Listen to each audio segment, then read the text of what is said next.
not being the new kid in the fall for once. The bell rang at last, and cheers filled the classroom. One by one, I watched as everyone pushed out of the room until it was just me and Miss McCartney. When I looked up, she was waving an envelope at me. I rushed to the front of the room to get it. It had my name on it, written in cursive. "I think we both know what this is," Miss McCartney said, giving me a wink. My knees felt a little wobbly. Could it be? I tore open the envelope and pulled out the letter. It read, "Dear Frank Fernandezs, it is with great pleasure that the Auburn City Library admits you to its junior librarian program. You'll get a chance to help organize our summer reading bash, serve as a reading pal to a younger child, and meet visiting authors. At the end of the summer, you will get to choose 3 books of your own to keep. Please sign and return the attached form to accept your spot in the program. Congratulations! Keep reading. Tanya Harrison, Librarian." "I can't believe it!" I shouted. I'd applied to the junior librarian program back in the spring, reminding myself not to get my hopes up. I'd never applied to anything before, so in the experience box of the application, I'd had to write none. As for the list of previous schools attended, I'd had to attach a separate sheet because there wasn't enough room on the form. But I thought my essay on my love of scary books was pretty good, and Ms. McCartney only had to correct about 10 grammar errors. Miss McCartney gave me a fist bump. "Well done, Frank." "Thanks, Miss M," I said, still grinning. "I have something for you, by the way," she said, and started rummaging through the giant plaid bag she brought to class with her every day. I didn't know what to expect.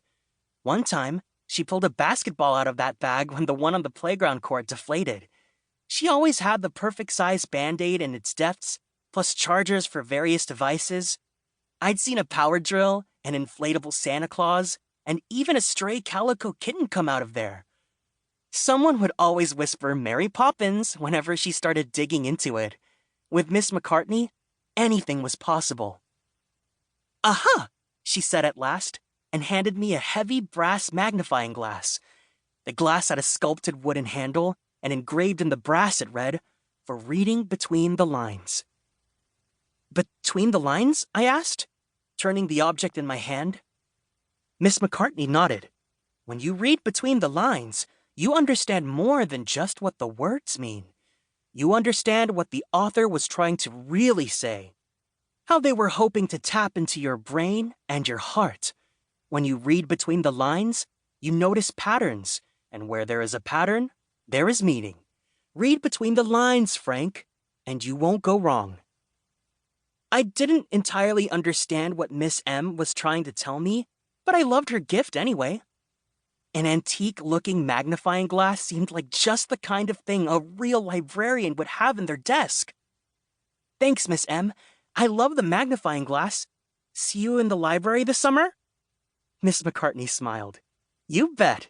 You'll find me in the horror section, between the ghosts and the werewolves. Deal?" "You got it," I said. Just like Lane, Miss M and I had the same taste in books. When I left the classroom, my cheeks were aching from smiling so much. For the first time ever, my summer would consist of fun things, not boxes and moving trucks. Not only was I going to go to the pool with Lane a bunch of times, but I'd get to volunteer at the library, which was my favorite place in the world. There would be tons of books to read, maybe even new friends to make. I would be friendless Frank no more. I had never, ever been happier. Chapter 2. Goodbye, train station. My family lived in a converted train station right in the middle of town. It had high ceilings, and the brass ticket booth still standing in one corner where I'd pretend to buy train tickets to anywhere and everywhere. Poppy had found the station so he and Mom could renovate it and turn it into a home. Before my parents came along, the ceiling was caved in, and college kids used to sneak in at night to throw parties. But Mom and Puppy had turned it into a beautiful house, the kind people put in magazines and, more importantly, buy from my parents. Their business, Fernandezs Home Conversions, was dedicated to taking unusual structures.